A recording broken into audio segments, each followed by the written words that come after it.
Ouais, c'est...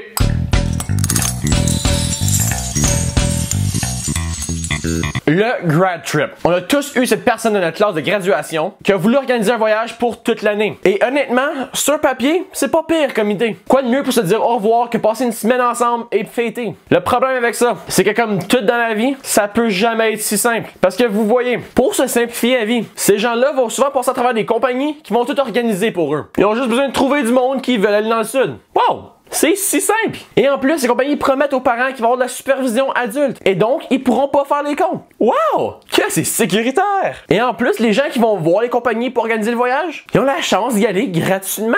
S'ils trouvent assez de gens pour y aller. C'est là que les problèmes commencent. S'il y a une chose que les gens aiment pas, c'est de payer pour quelque chose que d'autres ont gratuitement. Aussi, trouver des gens qui sont prêts à aller dans le sud pour une semaine, c'est assez difficile. Croyez-le ou non, il n'y a pas une tonne de parents qui sont prêts à laisser leurs jeunes aller se saouler avec 800 autres jeunes dans un pays lointain. C'est alors que rentrent des compagnies organisatrices, comme S-Trip par exemple. Ils disent que les jeunes seront supervisés en tout temps et que les lois canadiennes seront respectées. Ben, écoute, si c'était vrai, il n'y a pas un jeune qui voudrait aller sur ces voyages-là. C'est vraiment juste une excuse pour se saouler avec ses amis dans le sud. Puis honnêtement, c'est ça que plusieurs jeunes veulent. Le plus gros problème, c'est que les compagnies présentent pas leurs produits comme ça. Ils disent que c'est sécuritaire puis que les parents devraient pas s'inquiéter. Mais dans le fond, ils devraient peut-être. Quand j'étais en 12e, il y a quelqu'un qui a essayé d'organiser un voyage de même. Le but, c'est de rassembler tout le monde de l'année ensemble et créer une vraie cohésion dans le groupe. Mais ça fait vraiment juste l'inverse. Parce que là, il y a des gens qui ont entendu parler des compagnies comme S-Trip qui sont pas intéressés. Ou des gens que leurs parents ont entendu parler d'S-Trip et qui vont pas leur laisser aller. Et ils vont bâcher sur les gens qui veulent partyer toute la semaine. Et vice versa. Là, t'as les gens qui vont contre les gens qui essaient d'organiser. Parce que eux pognent tout gratuitement. Là, t'as les gens qui essaient de les défendre. Puis ça finit vraiment comme dans un gros mosh pit.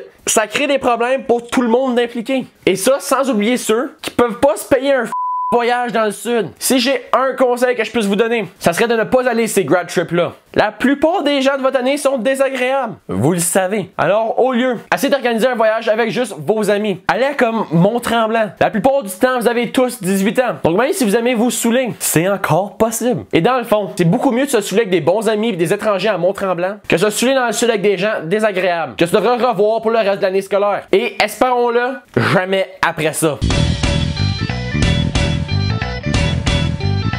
By the way, si t'es un organisateur de un de ces voyages, je te félicite. T'es brave pis t'as sûrement des bonnes intentions. Mais si t'es pas choisi une compagnie pour organiser ton voyage, choisis pas celle qui vient de se faire blaster par CBC sur une émission que la plupart des parents de ton école regardent. C'est pas nécessairement le meilleur plan de marketing.